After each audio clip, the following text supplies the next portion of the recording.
بيبدأ المسلسل مع بطلتنا لما بيكون عندها امتحان، فنعرف انها طالبة في كلية الطب ولكنها مش بتكون مركزة وما بتاخدش بالها من الوقت، وبتسحب منها الدكتورة الورقة قبل ما تخلص حل. لكن بطلتنا ما بتهتمش وبترجع على البيت جاري، كل ده علشان عايزة تجهز كيكة عيد ميلاد صديقها المفضل جاك، واللي بتكون معجبة بيه من 5 سنين. وفجأة وهي ماشية بتخبط في جاك اصلا، فبيقول لها لازم النهارده تحضري حفلة عيد ميلادي، انا عندي حاجة مهمة لازم اعرفها لك وضروري تسمعيني. بتتصدم بطلتنا وبتفتكر خلاص هيعترف لها ان هو معجب بيها وبيحبها، بتعيش في احلام العصر خلاص بتاعتها، صحابنا هيرتبطوا ولا ايه؟ وبتقوله من عناية بس كده، ده احنا عندنا كام جاك في الدنيا. اول لما بترجع للبيت بتجهز الكيكة وبتاخدها معاها، وبعدها بتفكر هتلبس ايه بقى وما بتلاقيش حاجة مناسبة، وبتقرر انها تخرج تشتري لبس جديد. بس وهي ماشية فجأة بتخبط في شاب اسمه جون، اوسم شاب في الكلية واكتر طالب متفوق ومشهور، فبتعتذر للبطلة وبتقوله انها تديله تعويض، لكنه ما بيهتمش ولسه هيتخانق معاها. بتسيبه وبتهرب وبتروح تقابل صديقتها يويو، بتحكي لها ان النهارده عيد ميلاد جاك وان قال لها كمان انه عايز يقول لها حاجة مهمة. بتقول لها ترتبطوا ولا ايه؟ فبتقول لها قولي ان شاء الله، ما تبصيش فيها انت بس بعينك اللي جايباني الارض ديت. بتقول لها ماشي يا صاحبتي، المهم بقى تلحقي تعترفي له قبل ما تخطفوا منك رنا، البنت ديت بقى لها فتره كده حتى عينه عليه، انا بنصحك. ولما بتروح بطلتنا للحفله ما بتلاقيش حد هناك، بتفضل مستنيه لحد لما يوصل جاك، وبتكون حالته حاله ومتقل في العصير، وده كمان غير ان هو بيعيط. بتقول له ايه ده، في حد بيعيط يوم عيد ميلاده؟ فبيقول لها معلش اصل مش قادر اتخطى. بتقول له تتخطى ايه معلش، علشان بس هيحصل سوء تفاهم دلوقتي. بيقول لها اتخطى حبي. بتقول له نعم حب مين؟ اما انت جايبني هنا ابيع القاس وانت مش هتعترف لي؟ ده انا مستعد على فكره اعترف، بس انا جاهز اهو، انا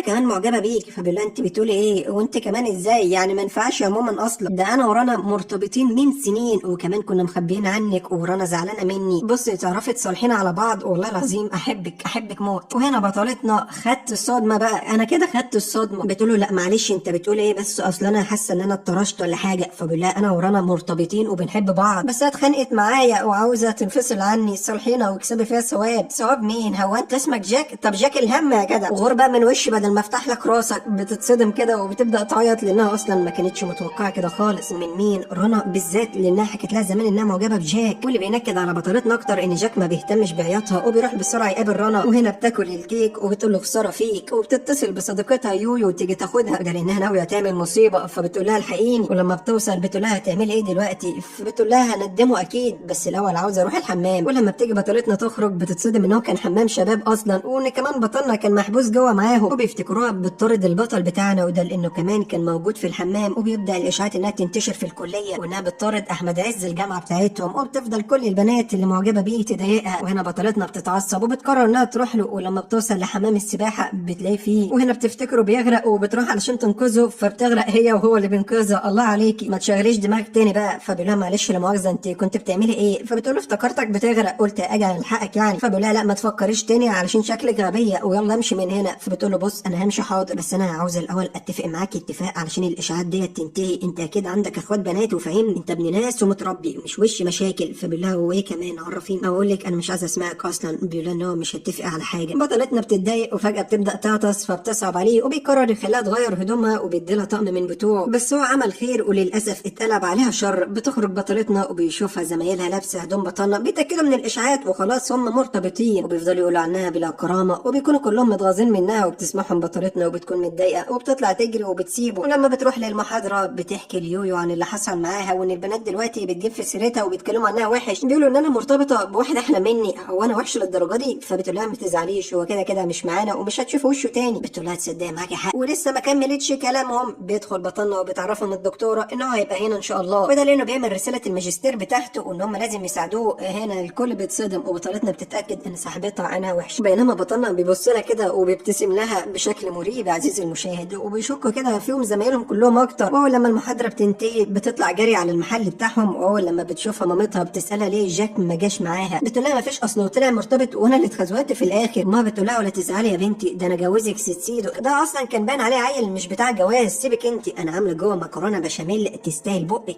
اروح اجيب لك طبق واجي. وبتسيبها بس فجاه بتلاقي بطلنا داخل عليها، واول لما بتشوفه بتجري تستخبى منه على طول. بعدين بتستوعب انها اصلا في المحل بتاعهم، وبتقول له هو انت ايه حكايتك بقى، عايز ايه مني بالظبط؟ فبيقول لها يا ست انا لا بطردك ولا نيله، انا جاي بس اجيب 2 كيلو تفاح. وفجاه وسط كلامهم بتلمح جاك وهو بيقرب من المحل، فبتقول له بص ولا كانك شفتني، اي حد يسالك عني مش هنا. بتجري تستخبى، واول لما بيدخل جاك وبيسال عنها بيعترف بطلنا على مكانها من غير قلم واحد هناك ورا الفاكهه بالظبط. فبتطلع بطلتنا وبتسال جاك عاوز ايه، فبيقول لها انا جاي اعتذر بعتذر لك لان المره اللي فاتت سبتك. على العموم يا ستي انا هخرج انا ورنا وهنروح مطعم يعني، وبطلب منك تيجي معانا. فبتتوتر البطله ومش عارفه هترفض ازاي من غير ما تضايقه، ولما بيلاحظ بطلنا بيشجعها بيقول لها روحي وانا هاجي معاكي، وبيروحوا هم الاربعه الموعد، وبتبدا رنا تتمسكن وتعتذر لهم ان هم خبوا عنها. فبطلتنا بتقول لها عادي يعني انا مش متضايقه ولا فارق معايا اصلا بربع جنيه ولا في دماغي، بصي الدنيا بسيطه خالص. ولما بتروح الحمام بتنهار وبتفضل تعيط. لا واضح فعلا ولا في دماغها خالص عزيزي المشاهد. وانت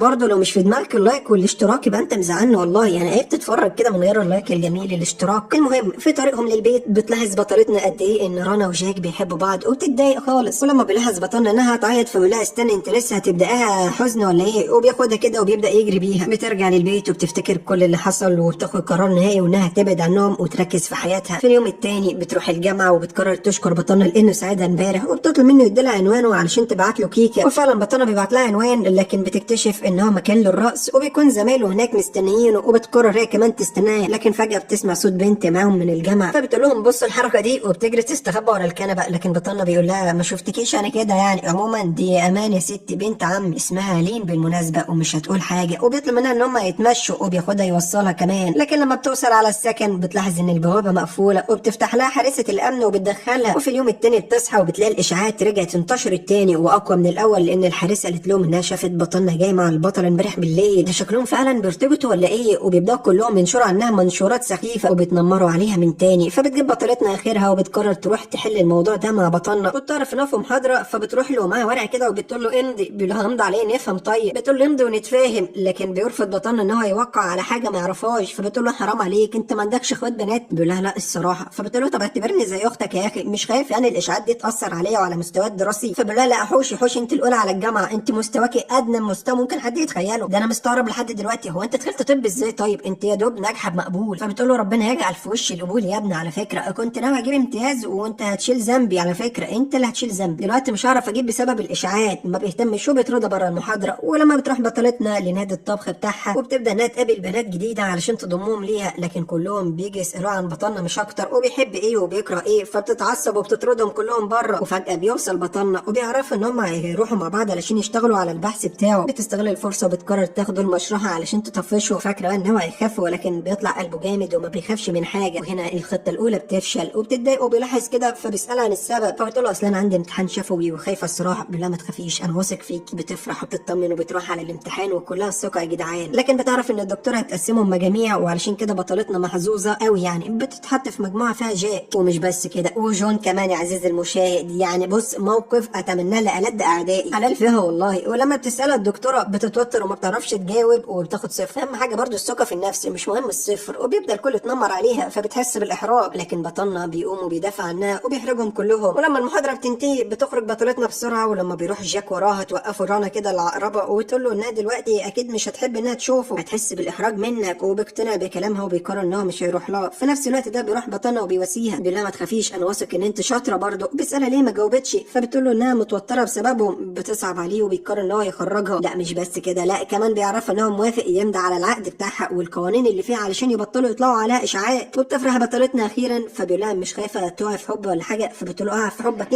انت مش شايف وشك يا ابني في المرايه ولا ايه؟ وبعدين انت لست ذوقي انت هتبقى زوجي. وبعدين بقى امضي علشان ننجز. وبيبداوا فعلا من بعد الورقه ديت القوانين ان هم يتجنبوا بعض. وبتعرفوا بطلتنا ان هو مش مسموح يتقابلوا غير في المحاضرات او المشرحه. ولما بتسيبه بتروح على المكتبه وتخبط في جاك فبيستغل الفرصه بيحاول يتكلم معه وبيسالها لو جون يعني بيحاول يضايقها كده او كده. وبيعرفها ان هو مستعد يسمعها هو ورانا، لكنها بتتعصب عليه وبتقول ان جون اصلا ما بيعملهاش حاجه. وغير كده انا مش عايزه اتكلم معاكم لانكم ضحكتوا عليا وخبيتوا عني طول الفتره اللي فاتت وبسببكم للاسف قلبي اتكسر. وبتسيبه وبتروح تقابل بطلنا بتديلها خريطه باماكن كتير سريه ممكن تقابلوا فيها غير المشرحه. وبيقول لها ان هو لقى فكره كمان تخلصوا من الاشاعات ديت وعن طريق انها ترتبط. بتقول له ارتبط بمين انا الصراحه مش لاقي حد مناسب. فبيقول ان هو يساعدها وبيجيب لها لسته كده فيها صور شباب كتير تختار منهم وبيكون في واحده من ضمنهم صوره ليه. فبتقول له ايه ده انت بتعمل ايه هنا؟ فبيقول لها خدي بالك انا اوسم شاب برضه بكره تقلنا جميل. فبتقول له بس ورينا بقيه الصور واقفل بقك. لما بيوريها بيجيبها صوره واحد اسمه وانج. بتقول له هو ده قره عين انا خلاص حبيته انا عايزه ارتبط بده يا بابا ممكن تجيب لي ده؟ فبيقول لها يا سلام انت تأمري بس. بتقول له ايوه بقى وريني شغلك وساعدني اوقع في حبي. وبيبدا بطلنا يديلها دروس علشان تقدر تخلي وانج يحبها. ولما بتطبقها بطلتنا وبتروح تقرب بدل ما يقع في حبها بيخاف منها وبيطلع يجري بسبب تصرفاتها الغريبه وحركاتها المريبه. فبتروح بتروح لبطلنا وبتشتكي له، فبيقول لها ما تخافيش ده لسه اول حصه، طول ما انا في ظهرك هجيبك الارض، مش عايزك تقلقي بس من حاجه. فبتقول له ده اصلا حاجه مخوفاني، بس انا مضطره امشي وراك لان ما اعرفش غيرك يساعدني. وبيقرر بطلنا ان هو يروح معاه يعني يساعدها، يتدربوا مع بعض ازاي توقع وانج في حبها. بتبدا تتصرف بطريقه لطيفه وبتوقعه هو في حبها، وبيبدا يشك ان هو معجب بيها وبيحقد كده وبيحاول يبوظ علاقتها بوانج. ولما بتطلب منه ان هو يساعدها تختار الهدوم اللي هتروح بيها، بيقول لها يا سلام يا سلام، احلى لبس اهو، اتفضلي شكلك قمره، انا متاكد ان وانج هيقع في حبك بعد الهدوم ديت. وبيطلب ايدك كمان. لكن طبعا عارفين اللي هيحصل عزيزي المشاهد، ده كان ملبسها طقم نينجا. بيقول لها ايه اللي انت عاملاه في نفسك ده، يخرب بيت شكلك. بتتعصب بطلتنا وبتقول له خساره فيك الشياكه ديت. وبتروح لبطلنا في اليوم التاني وبيكون فاكرها جات تتخانق معاه بسبب اللي عمله لها، لكنها بتصدمه ان خطتهم نجحت وانها امبارح اتخانقت معاه، وقت احنا الاثنين اتحدينا بعض ولعبنا مع بعض والدنيا بقت ظريفه. فبيتعصب ان هم قربوا من بعض وبيقرر يتدخل قبل ما تضيع من ايديه. فبيقول لها نصيحه مني الفتره ديت، ابعدي عنه وركزي في دراستك علشان يبدا يعجب بيكي كده ويعرف ان انت شاطره مش بنت هبله. وطبعا هي هبله وبتصدقه. ولما بتروح على المكتبه بتكون تعبانه وبيدخل جاك ورنا وبيشوفها جاك كده وبيكون عايز يساعدها، لكن رنا الحربايه بتوقفه. وبيشوف بطلنا ازاي ما حدش راضي يقرب منها ويساعدها، فبيروح لها هو وبيطمن عليها ويعرف ان هو هيوصلها كمان للسكن. وفي الطريق بيستغل الفرصه وبيسالها ناوي تعمل ايه مع وانج وهتفضل لحد امتى تطارده. فبتقول له انها مش عارفه ومشتته. ولما بترجع لاوضتها بتفضل تفكر في كل حاجه بتحصل حواليها، وبتسال نفسها فعلا هتفضل كده لحد امتى، هتورد اشخاص مش بيحبوني. وبتحكي لصديقتها يويو وبتنصحها انها تفكر كويس، ولو وانج عاجبها فعلا وفي مميزات فتى احلامها ما ينفعش تضيعيه من بين ايديكي، اصبري عليه اكيد مع الوقت هيحبك. بتقتنع بكلامها. وفي اليوم التاني بتحضر كيكه كده وبتديها لبطلنا علشان يوصلها لوانج، لكن طبعا بيوصل اوضته وبيستخسرها في وانج وبياكلها هو. ولما بيقابل بطلتنا بيكذب عليها وبيقول لها ان اداها لها، وبصي مش عايزه اقول لك كان معجب بطعمها موت. وبيستغل انها عبيطه وبتصدقه وبيضحك عليها كل يوم وبياكل الكيكه لحد لما فجاه بتوصل لها رساله من وانج بيطلب منها ان هم يتقابلوا علشان يلعبوا. فبتفرح وبتفكر الكيكه بقى جابت نتيجه، لكنها لما بتروح بتعرف ان هو اصلا عنده حساسيه من الكيك ومش بياكلها. بتتصدم وبتروح لبطلنا وبتساله امال مين اللي كان مستمتع بيها. بيقول لها ما تخافيش، في الحفظ والصون كانت موجوده طول عمرها هنا في بطني. فبتفكره بيسخر منها وبتتضايق كده، وبتفهم دلوقتي ان هو كان بيضحك عليها طول الفتره اللي فاتت وان هو كان بيستغباها. وبتقول له بقول لك ايه، العقد اللي ما بيننا احنا عايزين ننهيه دلوقتي. وبتتضايق خالص، بس البطل بيتضايق من اسلوبها معاه وبيوافق وبيسيبها. ولكنه لما بيروح على اوضته بيبدا يفكر فيها، وعلشان كده بيتعصب وبيروح لصديقه الطبيب جي بيطلب منه ان هو يساعده ويديله اي دواء علشان يبطل تفكير فيها، ويا ريت فيه اللي يخلينا نكرهها كمان. فبيقول له حضرتك جاي لدكتور محترم مش ساحر، هو نعمل كل ده ازاي يعني؟ كان القرد نفع نفسه، بس علشان انت زي اخويا هديك شويه نصايح. بص اول لما تشوفها اطلع اجري. احلى نصيحه ولا مش احلى نصيحه؟ في نفس الوقت ده بتعرف بطلتنا ان الكليه عامله لهم مسابقه. بتروح القاعه وفجاه بيدخل بطلنا، فبتتوتر وبتفكر ازاي هتتجنبه، لكنه اصلا بيعدي من قدامها ولا كانه شايفها. وبيروح يقعد جنب سلمى اشهر بنت في الكليه واللي كل الشباب هتموت عليها. فبتتنرفز خالص بطلتنا، وفجاه بتبدا المسابقه. فبيرفع وانج ايديه وبتكون فاكره ان هو هيطلب من الدكتور ان هما الاثنين يبقوا مع بعض يعني، لكن الصدمه لما بيسالوا هياكلوا امتى. فبطلتنا بتقول ليويو هو انا ليه حاسه ان انا حبيت الشخص الغلط؟ بتقول لها ما تحسيش، اتاكدي انت كده حظك وبختك محطوط في رجليكي. وفجاه بيعلن الدكتور عن اسماء اللي هيكونوا مع بعض، وبيكون بطلنا وبطلتنا في فريق واحد الحمد لله. بطلنا بيتعصب وبيسيب القاعه كلها وبيمشي، وبيروح للدكتور جي وبيقول له عملت بنصيحتك بس لسه برضه بحبها عادي، اعمل ايه؟ فبيقول له ما تروح تعترف لها يا ابني وتريحني من القرف ده. بيقول له لا ما ينفعش للاسف كرامتي. وبيروح يقابل بطلتنا وبيقول لها على الاستراتيجيه اللي هيستخدمها علشان يكسبوا المسابقه. بتقول له انت محسسني ان احنا داخلين المسابقه بجد وانا اصلا مش عايز اكون معاك. وفي اليوم التاني بتبدا المسابقه، بس بيبقى قدام بطلنا سلمى، وبيعرف ان بطلتنا بدلت معاها علشان تكون هي مع وانج. وفي الوقت ده هي عايشه حياتها خالص وبتحاول انها تلمح له انها معجبه بيه، لكن وانج على الله خالص بيصدها كل مره ما بيعبرهاش وبيهتم بالمسابقه وبيلعب بشكل جدي. والمره الوحيده اللي بياخد فيها خطوه وبيبدا يعمل بطلتنا بطريقه لطيفه بيجي بطلنا وبيبوظ عليهم الموعد وبيفضل لازق لهم. بتتعصب بطلتنا وبتاخده وبتمشي، لكن فجاه بتقع وبيقرروا يبعتوها للعياده. ولما بيطلبوا منه عاوز يكمل لعب فبيجي بطلنا وبياخد اللقطه وبيشيلها يوديها المستشفى بدل العياده كمان. ولما ما بيلاقيش الممرضه هناك بيعالجها بنفسه. بتتوتر بطلتنا وبتحس بالاحراج، بتحاول انها تتجنبه ولكنه بيعترف لها بصراحه ان هو معجب بيها. فبتقول له انت شايف ده الوقت المناسب يعني؟ انا مصابه قدامك وما بتديلهوش رد اصلا. فبيقرر ان هو يحاول معاه تاني. ولما بيروحوا للجامعه في اليوم اللي بعده بيروح لها اول لما بتشوفه كده بتاخد يويو وبتطلع تجري وبتبدا انها تتجنبه. فبتوقفها يويو وبتسالها هي بتهرب ليه؟ بتقول لها انت اليومين دول متغيره، انت وقعت في حبه ولا ايه؟ ده انت حتى ما عدتش بتشتمي عليه زي الاول. بتتوتر من كلامها وبتتهرب، وبتقول لها لا طبعا انا بس مش عاوزه اخد سيئات على واحد زي ده، انت عارفه ان احنا صايمين وفي رمضان يعني. بعدها بتروح تقابل وانج وبتحكي له عن اللي حصل معاه وان البطل اعترف لها بحبه. فبيقول لها انا والله العظيم كنت متاكد ان هو بيحبك، كان ما تديله فرصه. فبتقول له انت عبيط يا ابني، انت ازاي تروح تقول لي اديله فرصه؟ ده انا قلت لك مليون مره ان انا عايزه ارتبط بيك. فبيقول لها الصراحه عاوز عاوز اخلص منك يعني، قلت لك كذا مره خلينا اخوات. فبتتعصب وبتقول انتوا كلكم عايزين ابقى اختكم. وبعدها بيروح يوصلها وبيفضل طول الطريق يحاول يقنعها ببطنه. فبتقول له اسكت بقى كرهتني في الرجاله كلها. في اليوم التاني بتروح لبطنه وبتقول له انها متضايقه لانه اعترف بحبه، ومن بعدها وهو مقضي طول الوقت مع سلمى. يعني اديني فرصه ارد عليك، احترم مشاعري، مش بالسرعه ديت تروح تشوف واحده غيري. ده انا ما ردتش يعني حتى ان انا رفضت مثلا. فبيقول انت عاوزه ايه؟ هرموناتك ديت يعني احنا مرتبطين ولا لا؟ بتقول له لا، ويا ريت بقى ما اشوفش وشك تاني، خلي سلمى تنفعك. ولما بتمشي بيلاحظ بطنه ان ايديها مجروحه فبيقلق وبيروح وراها. واول لما بيدخل الاوضه بتقول له انت ايه اللي جابك؟ فبيقول لها اصل انا سمعت ان انت عاوزه متطوعين تسحبي دم منهم، فانا جيت لك بنفسي. هو بتنحرج بطلتنا لانها اتخانقت معاه وهو جاي يساعدها. بتشكره وبتبدا تتدرب على ايده وبتكون متوتره ومش عارفه تسحب كويس وبتعوره، ولكنه رغم كده بيفضل معاه ويشجعها. وبفضل بطنه بتقدر انها تنجح في الاختبار اللي الدكتور عمله لها وبتسحب العينه بشكل كويس. وبتجبر صديقتها يوي يعني انها تشتري لها وجبه كمان لانها نجحت. ولما بترجع اوضتها وبتفتكر ازاي بطلنا ساعدها، بس هي رغم كده كانت بتقوله كلام جارح، بتحس بتأنيب ضمير وبتجلد ذاتها وبتقرر تعتذر له. لكن كرامتها بتنقح عليها وبتكتبها له في ورقه يعني، وبتروح تسيبها له في الخزنه. ولكنها لما بتروح بتلاقيه باسورد كده، فبتحاول تخمن. وهنا البطل بيقفشها وبيقول لها بتعملي ايه؟ بتقول له بصراحه محروجه اعتذر لك، فكتبتها في جواب وقلت اسيبه لك يعني، انا عاوزه نرجع اصحاب تاني. بيوافق بطلنا وبيقول لها تنسى كل حاجه حتى الاعتراف، من النهارده هنكون اصدقاء زي ما احنا. وبالرغم من البطله اللي طلبت كده لكن بتتضايق ان هو وافق، يخرب بيت الهرمونات. ولما بتروح لاوضتها بتعرف ان الدكتوره طلبت منهم هيكل عظمي علشان هيشتغلوا عليه، وبيكون غالي وما بيكونش معاه فلوس. بتقرر انها تستغل موهبتها وتبيع كيكه وتاخد فلوسه وتشتري بيها بقى. وبيروح يتدرب وبيبدا يتخيل نفسه وهو بيكسب. وبطلتنا بتطلب منه ان هم يرتبطوا، علشان كده لما بيقابلها بيطلب منها انها تيجي تحضر المسابقه يوم الجمعه، وبيعرف ان هو يستناها لكنها بتقول له انها مش مهتميه. ولما بتروح تشوف الكيكه اللي عملتها اتباعت ولا لا، بتلاقي ان محدش عايز يشتري وبتخسر. وبتضطر انها تصنع لنفسها كيكه على هيئه هيكل عظمي. بتعمل الجمجمه وبتقرر انها تغلفها وتحطها في علبه، لكن فجاه بتدخل سلمى وبتشوف قدامها هديه متغلفه وبتقرر انها تاخدها علشان تديها هديه لبطلنا لما يفوز. وبتحاول بطلتنا انها تحذرها وبتقول لها ان الكيكه ديت مش مناسبه خالص، لكن سلمى ما بتهتمش وبتمشي. نروح لبطلنا اللي بيخرج مع الدكتور جي، بيطلب منه يديله نصايح علشان يخلي البطله تقع في حبه. فبيقول له عندي ليك حل واحد، اشتري لها ارنب. بيقول له ارنب؟ هتحبني يعني لو اشتريت ارنب؟ ده هتموت فيك يا ابني، انت مش مقتنع بكلامي ولا ايه؟ ده انت ما تعرفش الارانب دي بتعمل ايه يا ابني ولا ايه؟ اشتري انت بس وهتدعي لي. فبيسمع كلامه وبياخده بعدها وبيروح يقابل الدكتور بتاعه، وبيعرف انه مستعد يشتغل على المشروع اللي قال له عليه. وبالصدفه بيشوف بطلتنا وهي معديه ومعاها هيكل عظمي مش عارفه تشيله، فبيقرر يروح يساعدها وبيوصلها بيه. وبيمشي بعدها بتلاقي شيء كده في وشها وبيفضل يأنبها، وده لانها بتعمل بطلنا بطريقه وقحه رغم ان هو بيساعدها كل مره. فبتحس بالذنب وبتساله بتعمل ايه دلوقتي طيب؟ فبيقول لها اعملي الصح، هو كده كده عنده مباراه يوم الجمعه، احضريها وشجعيه. بتقتنع بطلتنا وبتقرر في اليوم التاني انها تروح. ولما بتوصل بتلاقي سلمى هناك فبتقعد كده جنبها، لكن سلمى بتفضل تتجنبها وبتتجاهلها. وبتبدا المباراه وبطلنا بيلمح البطله كده وبيتحمس، بيبدا يلعب باقصى قوه عنده كل ده علشان يفوز، لكنها ما بتكونش مهتمه اصلا وبتفضل تلعب على الموبايل. ولما المسابقه بتنتهي وبيفوز بطلنا بيتضايق لما بيلاقيها مشغوله. وبعد المباراه بيسالها ليه كانت بتتجاهله، فبتعتذر له لانها ما خدتش بالها. وبتيجي سلمى تستغل الفرصه وان هو متضايق من بطلتنا وبتعرض عليها ان هم يخرجوا، وده لانها جايبه له هديه، لكنه ما بيهتمش وبيروح مع بطلتنا برضه. بيقول لها انا عايزك في موضوع مهم.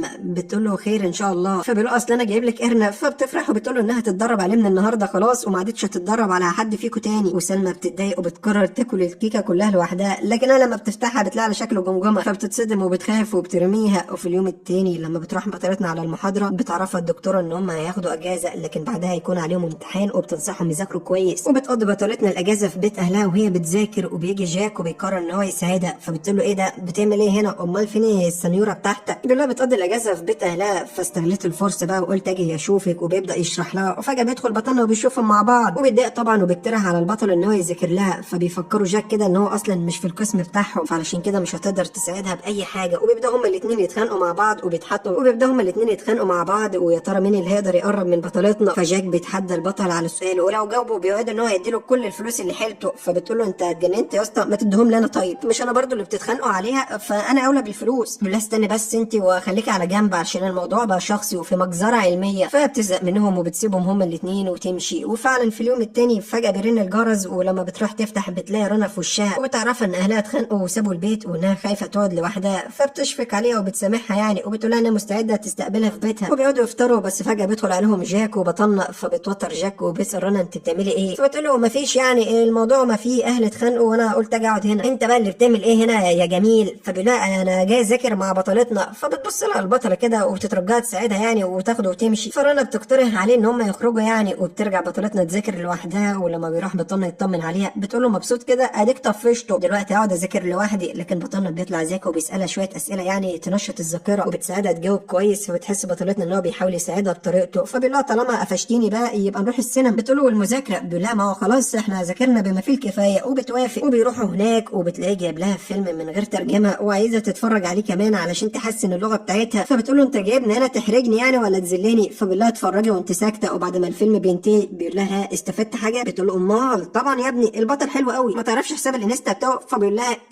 انت اللي هتجيبي لي الجلطه محدش هيجلطني غيرك، انا جايبك تتفرجي على ده مخصوص علشان كله معلومات طبيه هيفيدك في الامتحان. هتقولي استفدت ايه ولا اشغله لك تاني؟ فبتقول له لا يا عم وعلى ايه انا هروح اذاكر في بيتنا ارحم. ولما بترجع البيت بتسالها رنا عن علاقتها بالبطل انت بتحبيه يعني ولا ايه؟ لكنها بتنكر وبتقول لها ان هم مجرد اصدقاء بس. وبعد فتره بتنتهي الاجازه بتتصل بطلتنا على وانج وبتطلب منه يجي يرجعها للسكن، وبيفضل ماشي معاها متضايق. ولما بيشوف بطلنا قدامه بيقول له النجده يا حبيب اخوك بالله عليك خدها ووصلها انت انا زهقت، ده لو مستعبداني مش هتعمل كده، ده مخليني شايل كل حاجه. فبيساعدوا بطلنا وبياخد منه الشنطه وبيقرر يوصلهم هم. بس وهم في الطريق بيظهر صديق بطلنا وبيساله لو اخيرا يعني قدر يرتبط بيها. فبتتعصب بطلتنا وبتقول له ان هم مش مرتبطين وانها مش ناويه ترتبط غير لما تتخرج. وفي نفس الوقت ده بيبدا بطلنا يفكر ازاي يقنعها بحبه وان هو مش هيأثر على دراستها. لكن بطلتنا ما بتديلوش فرصه وبتفضل طول النهار مشغوله، كل لما يحاول يفتح معاها تتهرب منه كده. فبيطلب المساعده من الدكتور جي، فبينصحه يشوف اهتماماتها ايه، يجيب لها هديه مناسبه، يعزمها على اكله حلوه وهي تفهم ان انت بتلمح لها يعني. بيقول لها لمح لها ايه؟ ده انا بقول لها بحبك وهي بتقول انت اخويا. ادي دقني لو فهمت ده بسم الله ما شاء الله على الذكاء يعني. يا عم انت خسران حاجه ما تجرب يا عم. فعلا لما بيراقبها بيكتشف اكتر حاجه بتحبها الطبخ، فبيبدا يقرب منها وبيقول لها بقول لك ايه انا اليومين دول هبه مني عايز اتعلم الطبخ ساعديني. وفعلا بتبدا تشد انتباهه كده وتنجذب ليه وبتتفق معاه ان هو هيستناها في نادي الطبخ بتاعها. لكنه لما بيروح بيلاقي الباب مقفول، فبيتصل عليها وبيقول لها انت فين؟ بتقول له انها مع صديقته في العياده. لكنه لما بيروح بيلاقي الباب مقفول بيتصل عليها وبيقول لها انت فين؟ بتقول له اصل انا مع صديقك في العياده وانا ما قلتلكش ان هو متصاب ولا ايه؟ فبيقرر يروح لها وبيبدا يجمع افكاره علشان يشوف هيعترف لها ازاي. في نفس الوقت بتحاول بطلتنا انها تساعد صديقه لكنها مش بتعرف تكشف عليه كويس، فبتيجي يويو وبتساعدها. وهنا البطله بتحس بالاحباط والفشل وانها مش نافعه، والاول مره بتجيلها لحظه ادراك ان مش مكانها الطب وبتفكر تنقل تخصص تاني. وفجاه بتلاقي بطلنا في وشها فبتجري عليه، ولما بيلاحظ انها متضايقه بيسالها عن السبب، فبتقول له انها فشلت في الاختبار النهارده وبتنهار وبتفضل تعيط. وبتحكي له انها كل لما بتذاكر ما بتعرفش تجاوب في الاخر، وان زمايلها كلهم بيتنمروا عليها كلهم بيقولوا لها احاول لتخصص تاني رغم ان انا بحب الطب ونفسي اكمل فيه. وبتكون دكتوره ناجحه بيشفق عليها وبيوعد ان هو هيساعدها انها تبقى الاولى كمان، وبيطلب منها ان هو يكون المدرس بتاعها ويذاكر لها. بتوافق طبعا وبتقول له بس خد بالك انا غبيه شويتين 3 4 5 7 8 9 10. فبيقول لها يا ستي انا عارف وهستحمل لان بعشق دي التنفس مالكيش دعوه. بتقول له اذا كان كده يعني انا ما عنديش مانع. وبيفرح بطلنا ان اخيرا يقدر يقرب منها. في اليوم التاني بيجهز علشان يساعدها، ولما بتروح له وبتقول له انها جاهزه تذاكر بيطلب منها تروح معاه الاول على المول. اول حاجه بيعملها بيروح لمحل ادوات منزليه، بيعرفوا ان هم عاملين مسابقه على ميكروويف احلامها، بينصحها تشترك علشان تكسب وتاخده ببلاش علشان تقدر تطبخ براحتها. بتقول له هو انت ناوي تذاكر لي ولا هتشجعني على الفساد؟ ما انت عارف اني بحب الطبخ واسيب مذاكرتي. بيقول لها يا جهله دي استراتيجيه، لازم احسن الاول صحتك النفسيه علشان عقلك ده يشتغل. اياكش يشتغل يعني، امضي على الاستماره خلينا نخلص. بتوافق وبتروح لبطلنا وبتقول له انها مش جاهزه للمسابقه. بتطلب منه يقطع الاستماره اللي كتبتها ولكنه بيرفض. فبتديله الحلويات وبتقول له دوق يمكن يجيلك تسمم بعد ما تاكلها وتموت واخلص منك. وبيفضلوا يتخانقوا مع بعض، واحلى كابلز في الدنيا دول ولا ايه؟ وبتقول له انها مش بتعرف تطبخ تحت الضغط وانها حاسه انها فاشله في كل حاجه في حياتها، ده حتى الحاجه الوحيده اللي كنت بحبها دلوقتي ما عدتش عارفه اعملها. لكنه بيواسيها، ولما بيدوقها كده بيلاقي طعمها مش وحش قوي الصراحه، محتاجه تتدرب اكتر وخلاص. وبيحكي لها قصه ان هو كان زمان بيخاف من الميه وغرق، لكنه قدر بعد كده يواجه خوفه وزي ما انت شايفه احسن سباح في الكليه. بتتاثر بطلتنا بقصته وبتطلب منه يساعدها، فبيجيب لها 3 متطوعين هم اللي يحكموا ويدوقوا الاكل بتاعي. وطبعا بيعجبهم وبتفرح بطلتنا، بتاخد ثقه في نفسها وبتقرر انها تروح على المسابقه فعلا. ولما بتوصل بتكون متاخره ومتوتره، لكن البطل بيعرفها ان هو قدم معاها وهيكون المساعد بتاعها. بيفضل بقى يساعدها وبيطبخوا سوا، وبالرغم ان بطلتنا بتخسر الحمد لله يعني وده المتوقع، بس البطل بيواسيها بيقول لها انها نجحت في عينه لانها اتغلبت على خوفها وتوترها وجت المسابقه واشتغلت كمان، ولو استمرت اكتر هتكون اشطر طباخه. بتفرح بطلتنا بكلامه وبتشكره لانه كان جنبها وبيشجعها. بترجع على اوضتها وبتتصل عليها وبيعرفها ان هو جايب لها مفاجاه، ولما بتخرج بتلاقي جايب لها الميكرويف وبيعرفها ان دي هديه لانها فازت في المسابقه في عينه. بتستغرب وبتقول له انت فقدت الذاكره ولا ايه؟ انا خدت المركز الاخير يا صاحبي. بيقول لها بس انت المركز الاول في قلبي، قصدي في نظري. خديه بس واسكتي. بس بتتخانق معاه لانه اشتراه بفلوسه الخاصه، وبتقول له انها مستحيل تقبله وروح رجعه، بس هو بيرفض وبيقول لها مالكيش دعوه انا اللي دافع يا ستي، وبيجبرها تحتفظ بيه. وبتبدا وبتبدا بطلتنا تحس انها خلاص وقع في حبه ومعجبه لانه بيساعدها دايما، لكنها بتحاول تنكر مشاعرها وتتجنب بطلنا على قد ما تقدر. ولما بتروح الكليه وبيروح يساعدها بتفضل تبعد عنه كده، ولما بتحاول يويو انها تقربهم من بعض بتتعصب بطلتنا عليها وبتحرجها، ولكنها لما بتقعد مع نفسها بتراجع افكارها وبتقرر انها تروح تتاكد لو كان فعلا واقع في حبها، وبتروح تطلب منه انها تقيس نبضات قلبه، بس بترجع في قرارها في اخر لحظه، وده لانها بتكون خايفه تتاكد فعلا، ووقتها هي كمان واقعه في حبه. بس المشكله يحصل معاها زي ما حصل مع جاك، وقتها قلبها مش هيقدر يتعالج تاني وهترجع تعيش نفس الاحساس اللي عاشته، وده لانها عارفه ان سلمى بتحبه ومش هتسيبه لها بسهوله. وبتشوفهم سلمى العقربه فعلا وهم واقفين وبتتعصب وبتغير، بتروح لبطلتنا وبتطلب منها انها تعلمها ازاي تصنع حلويات، فبتفرح خالص لانها على نيتها وبتوافق وبتاخدها المطبخ. واول لما بتعرف سلمى ان مفيش حد معاها في النادي بتطلب منها تنضم ليها، فبتوافق وبتستغل الفرصه، بتقول لها انها تقول لها على سر خطير، انا معجبه بواحد معانا في الكليه، وبتفضل توصفه لها كده وبتكون نفسها مواصفات بطلنا. وبطلتنا بتتوتر وبتتضايق لانها بتكون فاهمه هي كمان بس بتتوه، لكن سلمى بتفهم تعبير وشها وبتفرح، بتحسسها بالذنب اكتر. وبتخاف بطلتنا فعلا ان تكون زي صديقتها رنا لانها مش هتحب حد يتاذى بسببها، وبتروح تحكي ليويو اللي بتعرفها انها ملهاش ذنب، بتحاول تواسيها وبتشجعها علشان المسابقه بتاعتهم. وفي اليوم التاني فجاه بتتعب يويو كده وبتقول لها انها مش هتقدر تروح، وبتطلب منها انها تقدم المحاضره، وبتتوتر بطلتنا لان هم متاخرين، وبتوصل في اخر لحظه قبل ما الدكتور يديلهم صفر، وبتطلب منه يخليها هي اللي تقدم المحاضره وبيوافق. ولما بتطلع تقدمها محدش بيسمعها، الكل بيتنمر عليها. بطلتنا بتتوتر ولسه هتستسلم، بس بطلنا بيبعت لها رساله بيشجعها فيها، ومش بس كده كمان بيجي يحضر هو كمان. بتبدا تشرح لزمايلها والكل بيعجب بشرحها، بتقدر انها تبهرهم وبيديلها الدكتور كمان الدرجه النهائيه. وبتروح تشكر بطلنا اللي بيعرف ان هو زعلان لانها ادت رقمه لسلمى، وانا قلت لك ما بحبش الشغل ده، فبتقول ان سلمى مش اي حد وانها البنت اللي معجبه بيك، وان هم احتمال كمان ترتبطوا انتوا الاثنين، بكره هتيجي وتشكرني يا عم. فبتعصب من كلامها وبيسيبها. ولما بتخرج من المحاضره بتلاقي سلمى منهاره وبتعيط، بتقول لها انها حاولت تتصل على بطلنا لكنه عمل لها بلوك، لو كمان متضايق مني ومش عايز يتكلم معاه خالص. في نفس الوقت البطل بيحس بالذنب ان هو زود نكد شويه على بطلتنا في يوم مميز، بيقرر يرجع يتكلم بالراحه ويوضح لها كل حاجه، لكنه اول لما بيوصل بيسمع بطلتنا وبتقول لسلمى انها مش معجبه بيه وان هو حتى مش ذوقها، وبتشجع سلمى انها تعترف للبطل بحبها وتفضل تطارده. فبيتضايق بطلنا وبيرجع في كلامه، ولكن بطلتنا بتلاحظ ان هو شافها ولكن مش في ايدها حاجه تعملها، وده لانها مش عايزه سلمى تعيش نفس الشعور اللي هي عاشته زمان، وبتقرر تستسلم وتتنازل عن حبها للمره الثانيه. وبتفضل متضايقه لان البطل سمعها وبتفكر انها تروح تفهمه وجهه نظرها، لكنها بترجع في كلامها برضه وبتقول وهو احنا بينا ايه يعني ما يزعل. في نفس الوقت اصحاب بطلنا بيلاحظ ان هو ما عادش زي عادته كده ومش مركز، وبيسالوه عن اللي مضايقه،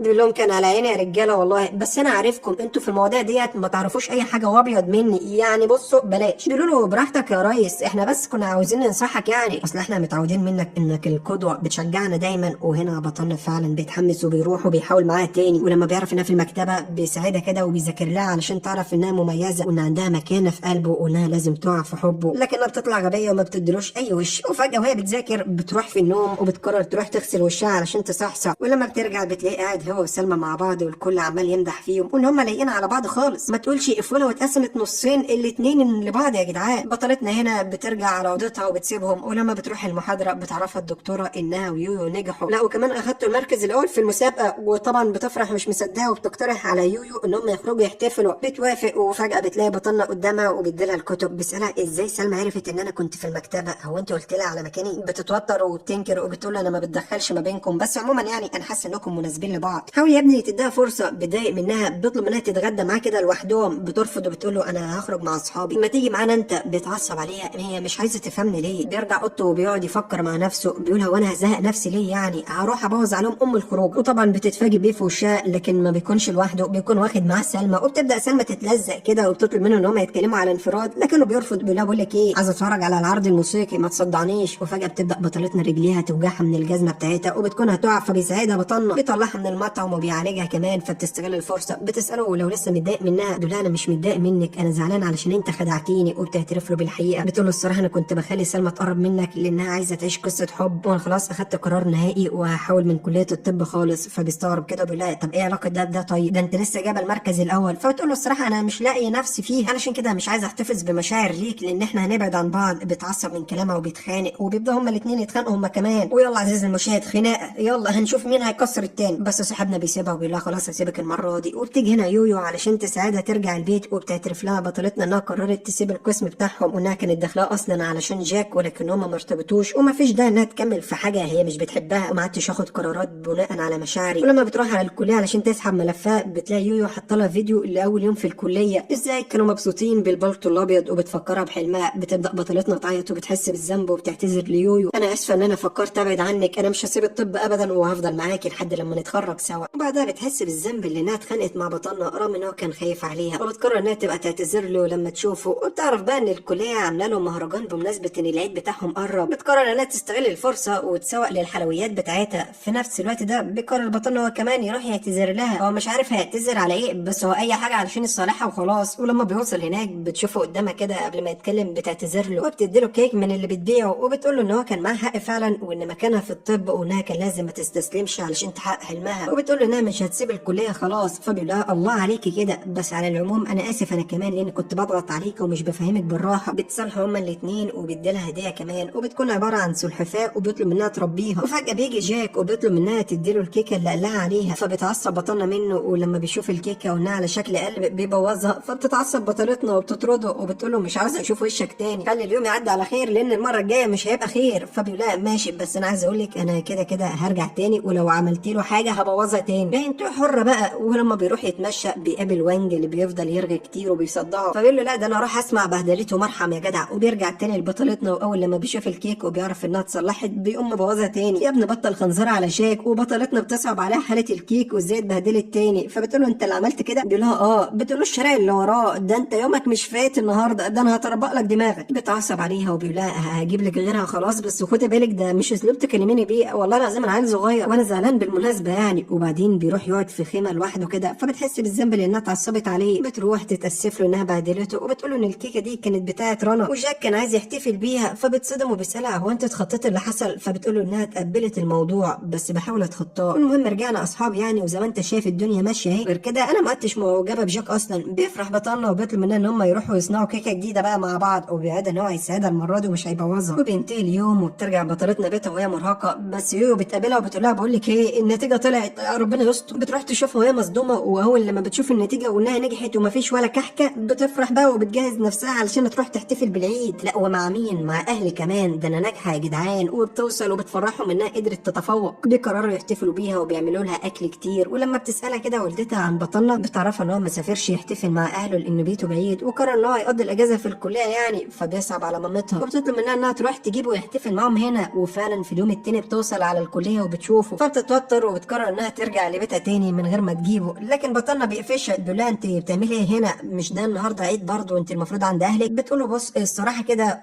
ام عازماك علشان تحتفل بالعيد عندنا، ما تفكرش ان انا اوقف حبك لا سمح الله، ده ماما يعني. فبيقول لها بجد؟ طب وصلي السلام لحماتي قصدي ماما. في اليوم التاني بيروح لهم كده علشان يحتفل معاهم، وبيقضي اليوم كله عندها وبيفضلوا يلعبوا ويهزروا، والاول مره بيحس بطعم العيد. وفجاه الدنيا بتمطر تلج. بتفرح بطلتنا وبتخرج علشان تشوفه، فبيروح معاها وبتبدا بطلتنا تحس تاني ناحيته. ده ايه اللي انا بحسه ده؟ دي مشاعر اعجاب. يا رب المره ديت بتمنى ان هو ما يمشيش، انا خلاص وقعت في حبه. وفعلا في اليوم التاني لما بتصحى من النوم بتلاقي جايب لها هديه للعيله وبيشكرهم لانهم استضافوه، وبتفرح بطلتنا وبتشكره. ولما بتخرج توصله بتبدا تستوعب انها خلاص بتحبه وانه مش مجرد اعجاب. بتتشجع وبتقول له بقول لك ايه ممكن نرتبط؟ على فكره ده مش اعجاب. بطلنا هيفرح وبيقول لها موافق. بتقول له لا بجد مش اعجاب، انا عايزاك تمثل ان انت حبيبي بس اليوم واحد وتحضر معاه الحفله بتاعه المدرسه. فبيتضايق كده لكنه بيوافق وبيقول اي حاجه تيجي من ريحه الحبايب، وبيروح معاه الحفله. والكل بيتصدم لما بيشوفهم. بيسالوا البطله ارتبطتوا امتى؟ فبتتوتر ومش عارفه ترد عليهم بايه، ولا هتكذب ولا هتعمل ايه. البطل بيتدخل بيقول لهم يا جماعه انا اللي حبيتها واعترفت لها وطلبت انها ترتبط بيا، وبيفضل طول الوقت يهتم بيها وبيخليهم كلهم يصدقوا علاقتهم ويغيروا كمان منها. فبتحس بالاحراج. بتقول له انت لازم تعرفهم ان دي مجرد تمثيليه علشان انا بدات اصدق. انت فاكر نفسك عادل امام ولا ايه؟ ما تعيش الدور قوي. لا اسكتي يا غبيه، دي استراتيجيه. كولي بس. بيعدي اليوم على خير والكل بيصدق ان هم مرتبطين فعلا. ولما بترجع بطلتنا للبيت بتفضل تفكر هتقدر تقابله تاني ازاي. بتدور على اي حاجه لكنها مش بتلاقي، لحد لما فجاه بترن عليها بنت عمه بتقول لها انها في الكليه وبتطلب منها تروح علشان تساعدها. فبتستغل الفرصه وبتتصل ببطلنا يروح لهم. وهناك بتساله هو انت مشغول في الاجازه الجايه؟ لكنه بيقول ان هو ما وراهوش حاجه. فبتعرض عليه ان هم يخرجوا سوا. بيوافق على طول وهي بتطير من الفرحه. ولما بترجع للبيت بتحكي ليويو ان خطتها نجحت، هنخرج في موعد كمان. فبتقول لها فرصتك بقى، لازم تقربي منه وتعترفي له بحبك، خليه حبيبك بجد كده، خليكي بنت فرفوشه، بس في نفس الوقت لو قرب منك اطلعي حرفوشه. فبتقول لها طبعا بصي من النهارده اعتبريني ام ادم وهو ابو ادم طبعا. وبتروح تقابله في اليوم التاني في الحديقه، بتتصدم لما بتلاقيه جايب وانج معاهم. ده مين ده وبيعمل ايه هنا؟ والموعد وادم وام ادم طيب. وبيفضل طول الموعد لازق لهم، وكل لما تحاول بطلتنا تقرب منه كده تلاقي وانج في وشها. فبتبعت ليو رساله وبتقولها الحقيني، اعمل ايه في المصيبه اللي انا واقعه فيها؟ فبتقولها انت هتسكتي كده؟ اضربيه، مشيه، طلعي عينيه، المهم ما تخلوش يفضل معاكي. فبتطلع روح السوبر هيرو اللي جواها وبتدافع عن كرة عينها، وبتضرب وانج وبتبعده عنه، وبتاخد بطلنا وبتهرب بسرعه قبل ما يوصل لهم. فعلا الدنيا بتبقى جميله، واصحابنا بيبداوا ان هم يتدربوا في المستشفى، وبطلنا كل لما بيعرف ان وراها تدريب بيروح يوصلها، لا وكمان بيستناه لحد لما بتخلص. وفي الطريق بتحكي له ان في مسابقه كبيره الاسم بتاعها هيدخله، انا متوتره. فبيقول ان انا هساعدك ما تخافيش، وبيديلها معلومات تقدر تذاكرها علشان تقدر انها تساعدها على الفوز. بس هما ماشيين بتشوفهم العقربه سلمى، فبتقرا على بطلنا وبتروح للبطله الغلبانه بتقول لها بقول لك ايه، انا جايلك ورقبتي قد السمسمه. وبتحاول انها تستغباها زي المره اللي فاتت، والمره ديت بتطلب منها انها تساعدها تقرب من بطلنا. ولكن المره دي والاول مره البطله بنكتشف ان عندها دماغ، وبتقول لها الصراحه انا بعتذر، انا بحبه ومش هقدر اساعدك، بس علشان انا قلبي طيب هسمح لك ان انت تنافسيني. وهو بقى يختار البنت اللي عايز يرتبط بيها. وهنا سلمى بتظهر على حقيقتها، بتقول لها انت ما بتبصيش لنفسك في المرايه ولا ايه؟ اكيد هيختارني انا. بطلتنا بتقول لها هنشوف. ولما بتروح تحضر اليوم التاني في التدريب بتعرف ان الدكتور عنده عمليه هتستمر ل10 ساعات، وبتفضل واقفه متابعاه. ولما بيخرج الدكتور وبيشوفها ازاي كانت سهرانه وهي بتشوفه بيعمل العمليه ومجتهده، بيقول انها تكون دكتوره شاطره، وبتفرح خالص. وفي طريقها للبيت علشان ترتاح بتتفاجئ لما بتلاقي بطلنا في وشها وبيعرفها ان هو السهر طول الليل مستنيها. بتفرح هي كمان وبتحس ان هو معجب بيها، وان اكيد دلوقتي اللي هتكسب قدام سلمى. وبعدها بياخدها للمكتبه وبيقول لها وانا ما قلتلكيش الاسم بتاعنا كمان عامل مسابقه، ودلوقتي احنا كمان هنكون منافسين لبعض. فبيشوفها مسه وبيشجعها كمان علشان تبقى منافسه قويه. وفي اليوم التاني لما بيروحوا بيحضر لها فطار كمان، بيطلب منها تفطر كويس علشان تركز وتكسب. هنا سلمى بتشوفهم وبتغير وبتحاول انها تتنمر عليها، لكن بطلنا بيتدخل وبيجرحها بالكلام، فبتسكت وبتبعد عنها. وبتبدا المسابقه وبيجاوب بطلنا كل الاسئله، لكن بطلتنا ما بتسكت لهوش، بتجاوب هي كمان كل الاسئله. وبتقوم خناقه ما بين الفريقين، وفجاه بيحرجوا واحد من الفريق التاني وبيسالوا عن الحب. فبتستغل بطلتنا الفرصه وبتساله هو انت معجب بجد حاليا؟ يعني عمرك حسيت بالاعجاب والحب الفتره دي بالذات؟ بيقول لها الصراحه والبنت اللي بحبها موجوده معانا كمان النهارده وحوالينا، ومش قصدي يعني حد غيرك. الكل بتصدم، وبتاخد بطلتنا الكلام على نفسها بقى، وبتقول له يو اكيد معجب بيا، اعمل ايه طيب؟ يعني فين المعجبين بتوعنا اللي كانوا شاطرين ما يظهروش ويقرفوني غير ايام الامتحانات والاشاعات اللي بتطلع عليا؟ ما تظهروا بقى يا جدعان وانشروا ان هو بيحبني. بس انا مش هسكت بقى المره دي، ده انا هقول قدام الجامعه كلها ده الواد ده بتاعي اسمه مكتوب على دراعي، واللي هيفكر يقرب منه هطلع 3 من رقم. ولا يويو بتشجعها وبتقول لها يلا وانا في ظهرك. وبعد الحماس وكل القوه اللي هي ظهرت ديت، في نفس الوقت بطلنا بيروح لاصدقائه وبيقول لهم بصوا يا رجاله انا قررت اعترف، ساعدوني بقى، عايز طريقه كرييتيف كده بقى، وممكن رومانسي على شويه ورد، واهم حاجه المكان علشان الرومانسيه والورد يبقوا لايقين. يعني اخوكوا هيرتبط يا جدعان اخيرا. في نفس الوقت ده بتعرف بطلتنا من وانج ان رنا وجاك متخانقين واحتمال ينفصلوا، بتخاف ترجع لها مشاعر تاني اتجاهه، وبتقرر انها تتجنبه. وعلى طول اول لما بتشوفه في المستشفى بتتهرب منه، وبعدها بتقرر تروح تروق على نفسها كده وتتجهز علشان تروح تعترف بحبها. في نفس الوقت بيعدي جاك وبيشوفها وبينبهر بجمالها، بيسالها بصراحه لو كانت معجبه بيه قبل كده. بتتوتر وبتقول له انها كانت معجبه بيه، بس دلوقتي في واحد تاني في قلبي، خلاص انت في طريقك وانا في طريق، بس انا بتمنى لك السعاده مع رنا. وبتقوم تسيبه وتمشي، لكن فجاه بتقع وفي اخر لحظه بيلحقها قبل ما تنكف على وشها. ووقتها بتوصل رنا وبتفهم غلط وبتفتكر ان هم رجعوا لبعض، وبتتعصب عليهم وبترمي بطلتنا بالكيكه. وبطلتنا بتقول لها وانا مالي طيب، وبتهرب بسرعه علشان تغسل وشها قبل ما حد يشوفها. لكن بطلنا بيشوفها وبيسال عن اللي حصل، فبتحكي له بقى، بيشفق عليها وبياخدها علشان تغسل وشها، وبيدوها كمان هدوم وبيساعدها يغسل لها شعرها. بص احلى شويه رومانسيه، هو شكل الرومانسيه والاعتراف هيبقى في الحمام ولا ايه؟ لا يا جماعه خلاص، هي بترجع بيتها والحمد لله اليوم بيعدي يعني، وبتجهز نفسها تاني وبتلبس فستان جميله علشان تقابل بطلنا وتعترف له. لكن فجاه بيجي لها اتصال من جاك بيقول لها الحقي رنا اختفت وانا قلقان عليها، بيطلب منها تساعده بسرعه يلاقوها. في نفس الوقت ده بيلاحظ بطلنا انها اتاخرت، فبيتصل عليها وبيسالها عن المكان اللي هي فيه، فبتقول له انها عندها حاجه مهمه اول لما تخلصها هتجيله. وبتروح على طول على المكان اللي رنا فيه وبتحاول تتكلم معاها وتهديها، وبتقول لها انت فهمت غلط على فكره، ده انا كنت هقع وهو لحقني، يلا بقى نروح للبيت. لكنها بتتعصب عليها، بترفض وبتكون متقله خالص في عصير الليمون، وبتبدا تجرح بطلتنا بالكلام، لكنها بتستحملها لانها عارفه انها مش في وعيها، وبتاخدها غصبا عنها وبترجعها البيت. في الطريق بيكون فيها عصابه موجوده بيفضلوا يتنمروا عليهم كده وشكلهم مش ناويين على خير. بطلتنا بتخاف، لكن فجاه بيوصل بطلنا اصلا اصلا وبيضربهم. بتستغل هي الفرصه وبتقول له بقول لك ايه يا مان، انت مليان جمدان وانا بحبك خلاص وده الوقت المناسب اعترف لك. بس بطل بيقول لها انت بتقول ايه؟ معلش اصل انا كنت طاير فوق. بتحس بالاحراج كده وفجاه بيوصل جاك فبيقول له خلي بالك بقى من حبيبتك، وبياخد بطلتنا وبيمشي. وبتكون فاكره ان هو هيرد عليها بقى بعد ما اعترفت بحبها كل الاجابه قلبي مستني يطمن، لكنه بيتعصب عليها وبيزعلها لانها اتسرعت وما طلبتش المساعده، كانوا ممكن ياذوكي. بتساله بقى رد طيب بقى مش وقت العصابه. بيقول لها خلاص هرد عليكي بكره بعد المسابقه بتاعتي باذن الله لو فاز يعني. بترجع بطلتنا البيت وبتحكي ليويو، بتقول لها الحيوان بيقول انا لو فزت بكره هرد عليكي، يعني بعد ما اعترفت وخدت الخطوه هو يقول لي كده افرض خسر يبقى مش هيقول لي؟ فبتقول لها يقول لا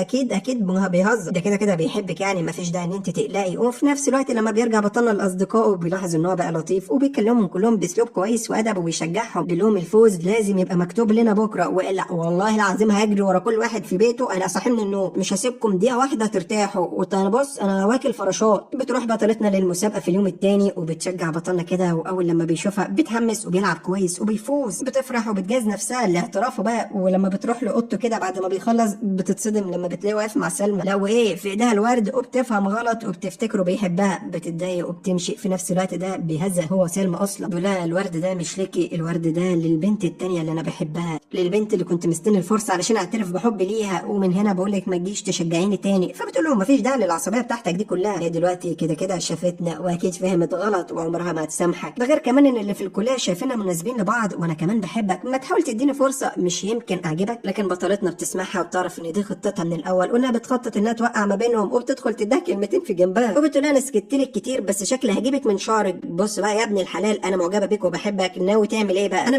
مش هزعل خالص والله العظيم لو اخترتها، مش هزعل ولا حتى هعيط يعني. لكن فجاه بتبدا تعيط وشويه ويغمى عليها. بيقول لها خلصت الدراما؟ انا بحبك. عامله دراما ليه بقى؟ بتقول له ما انا عارفه، هات الورد بقى، اعمل حسابك انك هتعزمني على شاورما سوري من عند اهل الشام عشان تصالحني لانك خليتني اعيط يعني. وبتاخد الورد وبتمشي. لكن فجاه بيسمع صوت من على السلم وبيفتكرها وقعت وبيروح لها بسرعه في المستشفى. ولكن لما بيوصل بتصدم انها ما وقعتش ولا حاجه وان اللي وقع هو وانج، وبيلاقي بطلتنا سليمه. فبيقرر بطلنا ان هو يوصلها بنفسه علشان يطمن عليها، وبينتهز الفرصه وبيعرفها ان هو وضح كل حاجه لسلمى وانه انهى معاها كل حاجه وما فيش داعي ان انت تتجنبيها او تصاحبيها وتاخديها على قد عقلها يعني، علشان انا ما بحبش افرق ما بين اتنين اصحاب. بطلتنا بتفرح ان هو طيب من جواه واخيرا كل مشاكلهم اتحلت. بتودعه وبتدخل اوضتها، ولكن لما بتوصل بتلاقي سلمى مستنياها. اول لما بتشوفها بتجري عليها فبتوقفها بطلتنا وبتعتذر لها، بتقول لها ما فيش اي داعي ان يكون ما بيننا مشاكل، انا كنت بعمل كده علشان انقذ حبي الوحيد. وبتقول لها انها جميله واكيد كمان شباب كتير يحبوها، بس لازم تفتحي قلبك وتواصلي مع ناس غير يعني، انا بديك فرصه علشان تحبي وتتحبي ويا ريت نرجع اصحاب تاني. وفعلا ده اللي بيحصل. ولما بيرجع بطلنا اوضته بيقول لصديقه ان هو طالما ارتبط لازم تشوف لي صاحبتها، يعني صاحبتها لو ما ارتبطتش بيا هفركش الارتباط بتاعها، انا بحب البنت اللي اسمها يويو، هتظبط لي الدنيا بقى صح؟ بطلنا بيقول له يا سلام على عيني، ده انت صاحبي يعني الانتيم، يعني بص رجلين في بنطلون، يعني انا الحفظ وانت الصون. وفي اليوم التاني بتروح بطلتنا مع يويو للمطعم، بتستنى بطلنا وصديقه وبتكون متحمسه لان ده اول ديت ليهم. وبيوصلوا وبيقعدوا والدنيا جميله اهوت، وبطلنا بيطلب الاكل. بتحاول تعمل نفسها كيوت وبتقول له كفايه كده انا مش هقدر اكمل الصراع، انت عارفني يعني ما بعرفش اكل كتير. فبيطلع دبش وبيحرجها وبيقول لها مين دي اللي ما بتاكلش كتير؟ ده انت بلاع، ده انا خايف ما يكفناش من اول ما قعدنا. فبتقول له خلاص فضحتني قدام صاحبك، طيب ما تبص حواليك كده شوف الكابلز بيعاملوا بعض ازاي برومانسيه، او انت فاكر نفسك في مسابقه قصف جبهه يعني ولا ايه؟ انت بتعاملني زي واحد صاحبك لا اصلا. فبيقول لها خلاص هتعلم مع الوقت، ما هو برضه اول موعد لينا يعني. وحتى لما بيروح على الكاريوكي بدل ما يغنوا اغاني حب بيغنوا بيقولوا ايه بقى، هيجيلي موجوع الدموع في عينه مليانه، هيمر اسبوع وبعدها ينفصلوا احيانا. فصاحبتنا يويو بتتفرج عليهم وبتتعصب، بتقول لهم الله يخرب بيتكم كسفتونا، ايه اللي انتوا عمركم ارتبطتوا قبل كده؟ طيب ما تدلعوا عليه، اغني له هننسى عجرم هيفاء وهبي. فبتفكر بطلتنا في كلامها وبتحس ان علاقتهم فيها حاجه غلط فعلا. وحتى بطلنا بيحس انها متضايقه من حاجه، بيسالها ما بتردش عليه وبتقرر تمارس عليه الصمت العقابي، يمكن يتعدل يعاملني شويه برومانسيه. لكن الموضوع بيعجبه قوي، وخصوصا انها فصلت وبطلت رغي. بالله الله عليك من بدري. في اليوم التاني لما بتقابله في المكتبه وبتلاقي الصمت ما جابش نتيجه، بتحاول تلمح له يعني ان هما المفروض مرتبطين، عاملها بطيبه، خلينا اعيش حب وجنه انا عشت فيها، قرب فرحه انا عمري ما حسيت بيها. طيب مش عاجبك ده؟ غني لي اللي بيعاملني بطيبه واحساس اللي بيدلعني قدام الناس. ولكن ما بتلاقيش اي نتيجه. فبتقول له انت عمرك ما سمعت شيرين ولا ايه؟ فبيقول لها لا الصراحه شيرين دي حلويات انت بتعمليها. بتقول له حلويات؟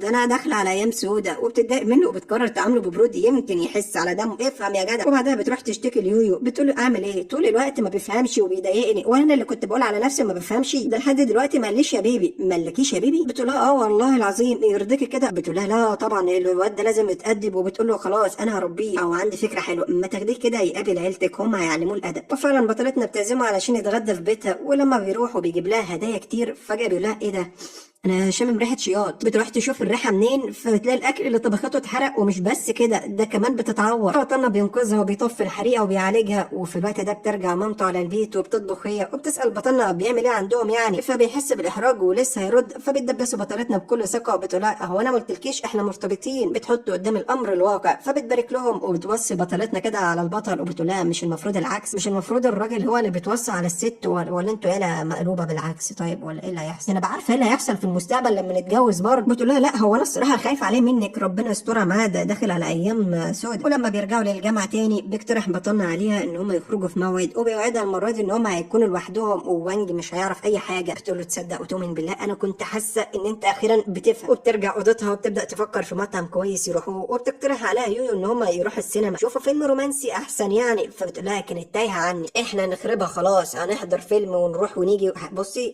اعتمد عليا كله تحت السيطره او تحت اللحاف زي ما انت شاف عزيزي المشاهد وهي نايمه كده. وبتصحى بعد ما الفيلم بينتهي وبتقول له احنا فين وانت مين؟ بص احنا ما ينفعش معانا الحاجات الرومانسيه ديت، احنا نشوف لنا حاجه رعب، انا مش وش رومانسيه من الاخر. وبتفضل متضايقه انها بوظت الموعد وكان ممل بسببها، بس بطلنا على العكس بيقول ان هو كان مبسوط واستمتع بالميعاد معاها، وكمان بياخدها المحل علشان يصنعوا هدايا وبيبدلوها مع بعض، وبعدها بياخدها للمطعم اللي وقع في حبها فيه. ووقتها كانت بتعمل حركات غريبه في المرايه، كنت فاكره ان محدش شايفك لكن انا واصحابي شفناك الصراحه وكنا بنتريق عليكي. فبتقول له انت جايبني تهزقني يعني ولا ايه؟ فبقول لها مش قاصد، تصدقي اكتر حاجه بحبها فيك ايه؟ غبائك. ولما بتاخد بطلتنا صوره ليهم كده وبتنزلها على الاكونت بيبدا الكل يتنمر عليها وبيقولوا انها سرقت حبيب سلمى، ومحدش بيرضى يصدق ان هم مرتبطين، لكن بطلنا بيدافع عنها قدام الكل وبيقولوا ان هو بيحبها. وبتفرح بطلتنا وبترجع ثقتها في نفسها تاني، بترجع اوضتها وبتحكي ليويو عن الميعاد بتاعها وان هو كان مثالي ولسه هتفرح. بتلاقي رنا بتتصل بتقول لها الحقيني انا انفصلت خلاص عن جاك، انت لازم تواسيني. وللاسف بتمر فتره بطلتنا بتعرف ان البطل برضه هيسافر علشان يشتغل على مشروع، وبتروح تودعه وبتكون متضايقه، لكن بيقول لها ان هو هيكلمك كل يوم يعني وبيعد ان هو يطمنها عليه. فبتقول له خلاص خلاص غور بقى من وش، ما تخلينيش اقلبها عليك دراما تاني. وبتروح المستشفى علشان تطمن على وانج، وهناك بيجي لها اتصال من يويو بتطلب منها تروح لها، فبتعرف ان النادي بتاعها محدش بيشترك فيه وعلشان كده الكليه هتقفله. بتتضايق ولما بيتصل عليها بطلنا علشان يطمن بيعرف انها متضايقه، بيسالها عن السبب، بتحكي له ان هم عاوزين يقفلوا النادي بتاعنا. لما بيعرض عليها يساعدها بترفض وبتقول له انها اصلا كانت ناويه تقفله لانها ملاحظه اخر فتره انها مشغوله. بنفكر بقى نخش تخصص ايه؟ فبيقول لها براحتك، بس عموما لو احتجت اي مساعده كلميني في اي وقت، انا مهما كان حبيبك. بيقفل معاها علشان يروح يشوف اللي وراه. بتمر الايام وبتقرر بطلتنا تعمل له مفاجاه وتسافر له علشان تقضي يوم معاه. اول لما بيشوفها بيفرح وبيشكرها انها جت تطمن عليه بنفسها، وبيقول لها انها كانت وحشاه، وبياخدها المطعم علشان تتعرف على زميله. وبتكون بطلتنا خايفه ان هم يتنمروا عليها، ولا العكس بيعملوها بطريقه لطيفه وبتحبهم اكتر. ولما بيروح بطلنا يوصلها بيقول لها انا عندي فكره ليكي علشان تخشي تخصص مناسب، انت شاطره في الطبخ وبتدرسي طب. فبيرد عليها انها تتخصص في التغذيه، انا واثق فيكي وان القسم ده هتبداي فيه. ولما ترجع بطلتنا الكليه بتقرر انها تغير نادي الطبخ خالص وتخليه نادي تغذيه وبتعلن عنه، وبتفرح لان في اكتر من شخص بيسال عليه، وده غير ان بطلنا بيعرف انها سمعت كلامه وغيرت النادي. فبيفرح وبيروح يهنيها عليه وبيشجعها علشان تستمر، وبيسيبها علشان يرجع يكمل مشروعه. وبتبدا تهتم هي بدراستها وبتكون مشغوله طول الوقت، بتتدرب في مستشفيات كتير. وللاسف بتنسى انها تبعت لبطلنا رساله تطمن عنه، وكالعاده بيتضايق وبيفكرها زعلانه منه. وكل ده عزيزي المشاهد علشان ما ردتش عليه لمده 9 ساعات. بيقلق كده وبيتصل على يو وبيسالها عن البطله هي فين. بتقول له نايمه يا غالي، تعبانه طول اليوم متبهدله رايحه جايه في المستشفيات. فبيقول لها خلاص اول لما تصحى تبعت لي رساله تطمن عليها. ولما بتفوق بطلتنا بتعرفها يو اللي حصل وان البطل عايز يكلمها، وبتلاحظ انها متاخره فبتطلع جري على المستشفى من غير ما تتصل عليه. وبتوصل وبتيجي واحده وتطلب منها تقرا لها التحليل، فبتعرفها بطلتنا انها لسه ما بقتش دكتوره وانها لسه تحت التدريب. فبتتخانق معاها الست العقربه ديت وبتفضل تهزقها، بتقول لها انت لابسه البلطو على الفاضي طيب. وهنا الدكتوره المشرفه بتسمع الصوت بتاع الخناقه وبتروح تقرا للست التحليل علشان تمشي. وبعد كده بتتكلم مع بطلتنا على انفراد وبتلومها وبتقول لها انها شرحت التحاليل ده الصبح لما اتاخرت، علشان كده لو جيت بدري كان زمانك دلوقتي بتشرحي لها عادي ومحدش قدر يفتح بقه معاكي. انت لازم تعرفي ان انت دكتوره ومسؤوله عن ارواح كتير، فخليكي قد المسؤوليه. بترجع البطله البيت وهي متضايقه، بتلاقي بطلنا بعت لها بوكس مليان هدايا وبيقول لها ان هو عارف انها اخر فتره مشغول، علشان كده بطلب منك ما تضغطيش على نفسك، ولو احتجت مساعده في اي وقت تتصل عليا. بتفرح وبتتصل فعلا وبتحكي له اللي حصل في المستشفى وازاي انها اتاخرت وفوتت محاضره مهمه وعلى الموقف البايخ اللي اتعرضت له. الكلام بياخد وبيدي وبيبدا يواسيها، والاتنين رغم البعد لسه برضه بيحبوا بعض. وبتقول له انها قررت الفتره دي تركز على دراستها اكتر، وان هما ما ينفعش يتواصلوا مع بعض اليومين دول. بيقول ان هو ما عندوش مشكله، استناكي لما تفضي تبعتيلي. وبتمر الايام وبيجي يوم الاجازه، واول لما بيعرف بطلنا بيستغل الفرصه على طول بينزل علشان يقابل بطلتنا، وبتفرح اول لما بتشوفه وبتشكره ان هو دايما جنبها وبيساعدها. بيقول لها بقول لك ايه، محضر لك مفاجاه، بصي احنا الاثنين هنسافر مع بعض. وبياخدها وبيطلع على المطار. بس الصدمه لما بتوصل هناك بتلاقي ان اهل البطل واقفين قدامها وبيكونوا كمان مسافرين. وهنا البطله بتقول لا هياخدوا عني فكره وحشه، ده انا مسافره مع ابنهم وكنت فاكره مسافره انا وهو لوحدنا. ولكن على العكس بيعملوها بطريقه لطيفه، وكمان بيوصوها على بطلنا وبيقولوا له ده طلعت اجمل من انت كنت بتوصف يا ابني. بتمنى لهم حياه سعيده وبيسيبوهم. وبتوصل بطلتنا على البيت اللي هتبات فيه. بتروح تنام وبتسمع اصوات غريبه وبتكون خايفه، فبتروح على بطلنا وبتقول له نايمني معاك. بيقول لها تنامي فين لا مؤاخذه؟ بتقول له على سريرك. والله العظيم ما هنام لوحدي، اتاخر بس اتاخر. ولسه هتعيط وتقلبها دراما. بيقول لها تعالي اتخمدي خلاص. قلت له كنت واثقه ان انت عمرك ما هتسيبني انام لوحدي. فجاه بيبدا يسمع صوته هو كمان فبيقلق، لكن بيكتشف ان بنت عمه وحبيبها وصلوا وهيباتوا معاهم فبيطمن. وفي اليوم التاني بيخرجوا كلهم وبيروحوا المكان، وبيقول لها بطلنا انهم محضر لها مفاجاه وبتكون الدنيا ضلمه. فبتقول له عارفه الكلام والحبتين دول هتقول لي ان دي حياتي من غيرك ونروح صح؟ ما انا عارفاك دبش، ولو الكلام ده بجد مش هخلي فيك حته سليم. بيقول لها والله ظلماني. ولما بيعيد النور بتلاقيه مزين الاوضه كلها بالبلالين، ومش بس كده بيترف لها بحبه. بيوعد ان هو هيفضل معاها طول العمر، وبيقول لها ان هو عارف احنا الاثنين هنكون مشغولين الفتره الجايه بس طول العمر هفضل احبك. بتقول له بص كلكم بتقولوا كده بس انا هصدقك المره دي. وبيرجعوا بعدها من الرحله، وبتفق بطلنا مع يويو وباقي اصدقائه على خطه علشان يحتفلوا بعيد ميلادها. وبيطلب من يويو انها تعطلها لحد لما يجهز كل حاجه، وبعدها تاخدها المعبد علشان يحتفلوا هناك. اول لما توصل البطله بتتصدم من اللبس الغريب اللي عاملينه وبيحتفلوا بعيد ميلادها بيه. بس مش مهم، المهم ان انا مبسوطه. وبيقرر بطلنا ان هو يفاجئها في نهايه اليوم وبيطلب منها الجواز، لكن الخطه بتمشي بالعكس. وبدل ما يفاجئها بيروح يعترف لوانج بالغلط. انت رحت فين؟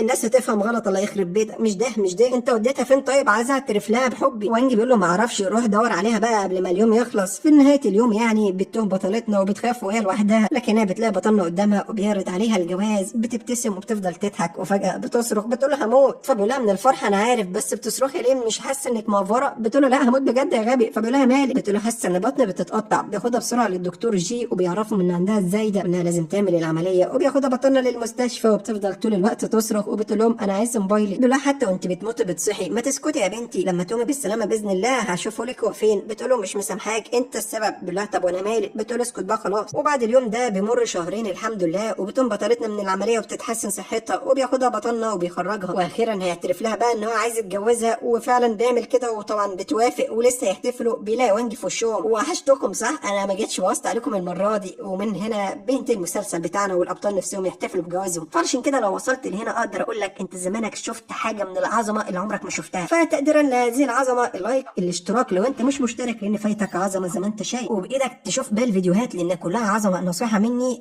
اشترك.